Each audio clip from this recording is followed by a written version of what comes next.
গুরু পূর্ণিমার দ্বিতীয় পর্বের আলোচনায় আসা যাক। প্রথম পর্বে গুরু পূর্ণিমার উৎস সন্ধানে আমরা কিছুটা সময় যাপন করেছি। দ্বিতীয় পর্বে যে কথা বলবো, যে গুরু বলতে আমরা প্রথমেই যাকে বলি, যাকে বুঝি, তিনি হচ্ছেন গিয়ে মা। এবং আমরা তার আগে আমরা বলে নিই আরেকটি গুরু প্রণাম মন্ত্র: গুরু ব্রহ্মা, গুরু বিষ্ণু, গুরুদেব মহেশ্বর, গুরুদেব পরম ব্রহ্ম, তস্মৈ শ্রী গুরুবে নমঃ।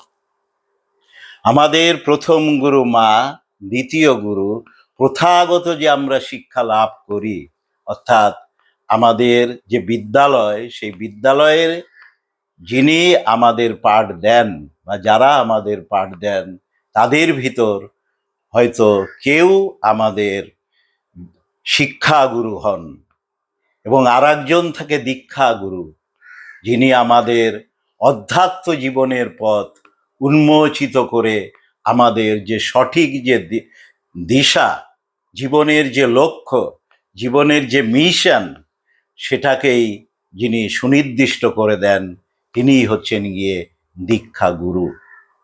তা এই পর্বের যে আলোচনা, সেই আলোচনায় আমরা যাব মা।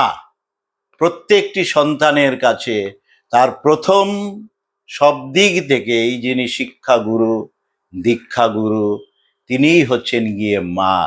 মায়ের গর্ভ থেকেই প্রথম হচ্ছে গিয়ে এই আলো দেখা।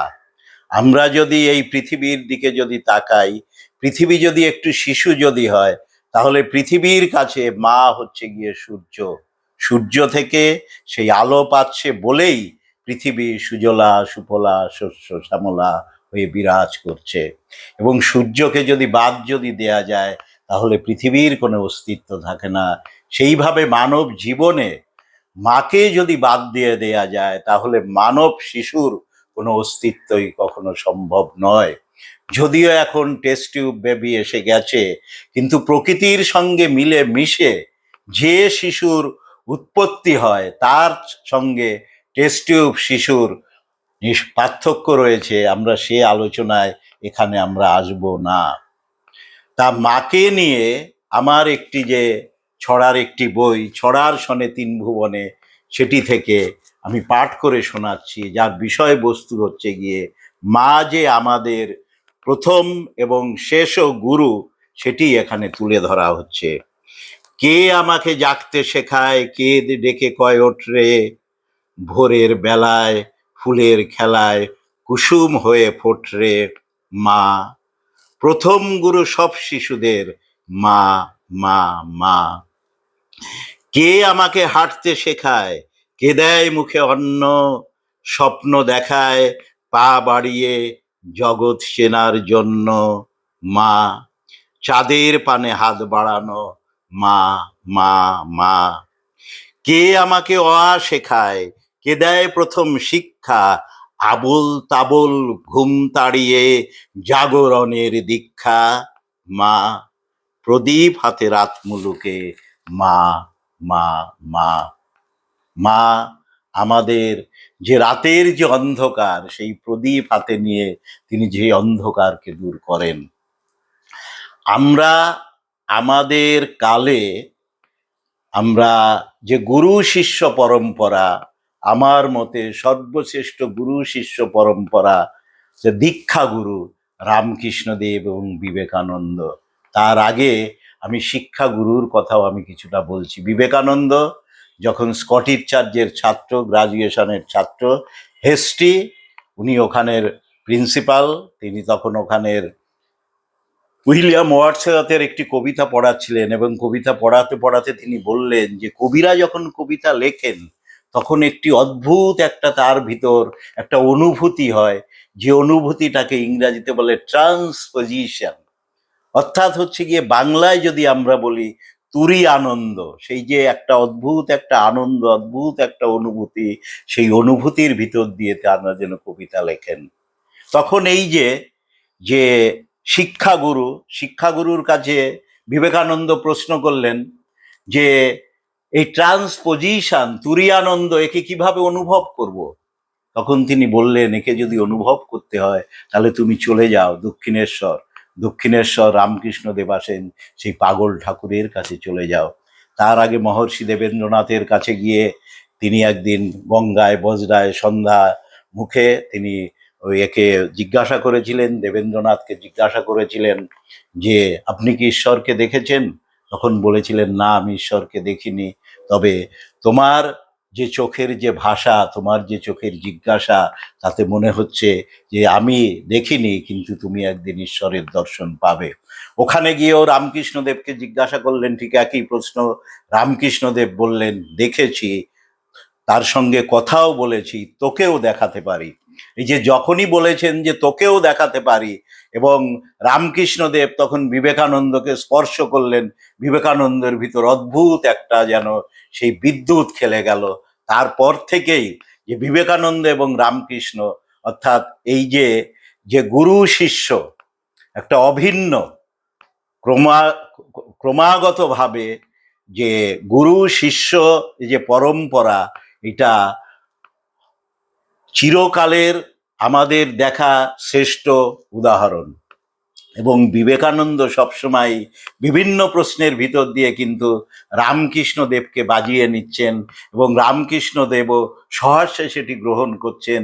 তিনি বলছেন যে ও আমাকে বাজিয়ে নেয়। যদি কোনো পাল, যদি আমরা হাঁড়ি যদি কিনতে যাই, হাঁড়িটাকে টোকা দিলেই যে হাঁড়ির থেকে যে ধ্বনি আছে তাতেই বোঝা যায় যে হাঁড়ি ঠিক না বেঠিক। এইভাবে যে গুরু শিষ্য, গুরু যদি ঠিক যদি না যদি থাকেন, তাহলে কিন্তু তিনি ঠিক পথে, ঠিক পথ, যথার্থ পথ তিনি দেখাতে পারবেন না। এবং শিষ্য সেখানে কিন্তু অন্ধকারেই সারা জীবন হাতড়ে মরবে। সেই জন্যে সঠিক গুরু নির্বাচন যেরকম শিষ্য করবেন, আবার গুরুদেবও সেইভাবে কি করবেন, সঠিক শিষ্যকে যদি তিনি নির্বাচন করতে পারেন, তাহলে সঠিক শিষ্যের মাধ্যমেও তিনি অনন্ত অনন্তকাল তিনি এই বিশ্ব জগতের মাঝে, অর্থাৎ যে গুরু শিষ্য পরম্পরা, এই পরম্পরার ভিতর বেঁচে থাকবেন।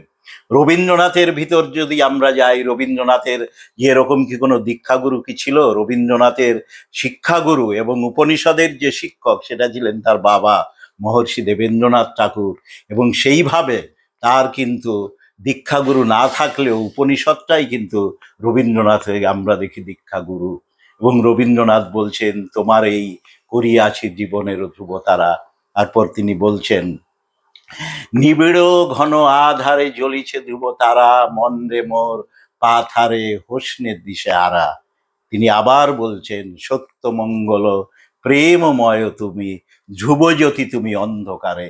অর্থাৎ অন্ধকারের ভিতর যে তিনি ধ্রুবজ্যোতি, অর্থাৎ যে আমাদের যে অধ্যাত্ম যে গুরু, যিনি আমাদের এই বিশ্ব জগতের সঙ্গে একীভূত যিনি করে দেবেন, যে কারো সঙ্গে যে ভেদাভেদ নাই, যে আমাদের সবাই যে পূর্ণ, সেই যে জ্ঞান, সেই অধ্যাত্ম জগতের জ্ঞান কিন্তু উপনিষদের ভিতর দিয়ে আমাদের সেই রবীন্দ্রনাথ পেয়েছিলেন।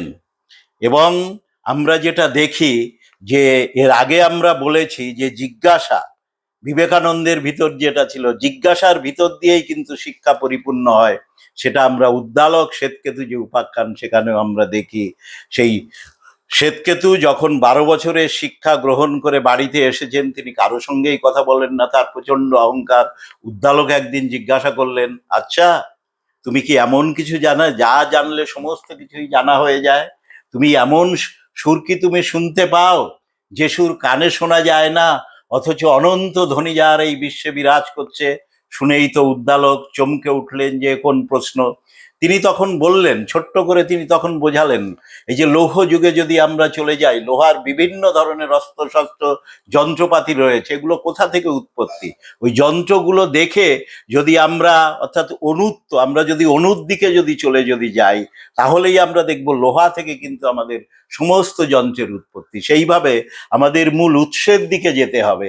আমাদের যে কোনো জ্ঞানের যদি অনুসন্ধান যদি করতে হয়, তাহলে কিন্তু মূল উৎসের দিকে দেখে হবে। সেই উৎসকে আমাদের কে দেখাবেন? যিনি আমাদের প্রকৃত দীক্ষাগুরু, তিনিই আমাদেরকে দেখাবেন। এবং রমেশচন্দ্র মজুমদার বলছেন, বিবেকানন্দের যে অসমাপ্ত কাজ, সে কাজ সমাপ্ত করবেন স্বামী প্রণবানন্দ। এবং আমরা সেই জিনিস আমরা দেখি এবং প্রণবানন্দ কিন্তু তার গলার যে মালা, সেই মালা খুলে তিনি শ্যামাপ্রসাদকে পরিয়ে দিয়ে তার যে যোগ্য যে উত্তরসূরি, সেই উত্তরসূরিকে তিনি তখনই নির্বাচিত করেছিলেন। এবং আমরা সেই শ্যামাপ্রসাদকে যে তিনি সঠিক যোগ্য উত্তরসূরি হিসাবে তিনি নির্বাচিত করেছিলেন, যেহেতু তিনি গৈরিক বস্ত্র ধারণ করেছিলেন, বিবেকানন্দ গৈরিক বস্ত্র ধারণ ছিলেন, এবং বিবেকানন্দ ভারতবর্ষের যে পরাধীনতা, এই পরাধীনতাকে দূর করার জন্যে আমরা নিবেদিতা, তখন অনেক যে যারা ভারতকে পরাধীনতার শৃঙ্খল থেকে স্বাধীন করার জন্যে যারা জীবন দান করেছেন, যারা নিজেকে আত্মাহুতি দিয়েছেন, তাদেরকে নিবেদিতা তাদেরকে অনেক সাহায্য করেছেন, গোপনভাবে তাদেরকে সাহায্য করেছেন। আমরা স্বামী প্রণবানন্দ যে শ্যামাপ্রসাদকে যে নির্বাচিত করলেন, অর্থাৎ গুরু শিষ্য পরম্পরা এবং শ্যামাপ্রসাদ যে বাংলাকে ভাগ করে যে সনাতন ধর্মের যারা আশ্রয়, সনাতন ধর্ম এই যে অধ্যাত্ম জগৎকে যারা বিশ্বাস যারা করেন, এবং মানুষের যে পিউরিফাইড সোল দেহিকে যারা বিশ্বাস করেন, তাদেরকে তাদের ধর্মাচরণ যাতে যথার্থ থাকে, সেই জন্য কিন্তু তার উত্তরাধিকারকে তিনি বেছে নিয়েছিলেন।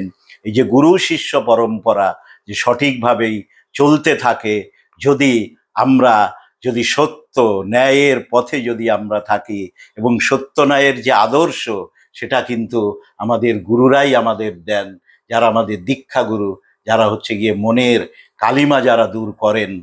আমরা এ পর্বের আলোচনা আমরা এখানেই আমরা শেষ করছি, এবং পরবর্তী পর্যায়ের আলোচনার মাধ্যমেই আমাদের যে গুরু পূর্ণিমা বা ব্যাস পূর্ণিমা, ব্যাসদেবের নাম অনুসারেও একে কেউ কেউ ব্যাস পূর্ণিমা বলে উল্লেখ করেন, সেই আলোচনায় আমরা তৃতীয় পর্বে আমরা যে এর যে শেষ ধাপ, অর্থাৎ আমরা এই গুরু পূর্ণিমার শেষ পর্ব, তৃতীয় পর্বে আমরা কিছুক্ষণ পরেই এই পর্বের আলোচনায় আসবো।